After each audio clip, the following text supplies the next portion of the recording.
paldies par jūsu atbalstu un ieņemto rezolūciju, bet man ir nejauks raksturs. Un es saku tā, nekas, kas ierakstīts programmā, nedrīkst būt neizpildīts. Mums ir jārāda priekšlība. Un ja ir rakstīts dzeiski, muzikāls, tad es parūpēšos, lai tas otrvārds arī ir. Un teikšu tā, mēs esam kā starp vārtiem uzcēluši savas mājas. Caur vārtiem, kur tautām cauri staiga.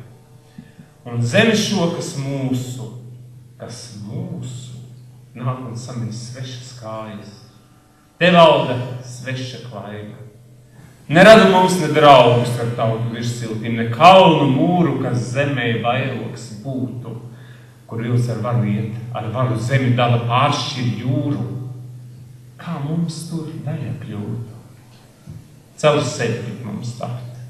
Tik cietiem tapt, kā klinšu redzam krastos, kur salūsti viļņu šļūdi. Jo likteņgaita mums ir sāpju ceļš, lai dzels un akmens rastos, ko neaizraus, vairs plūdi.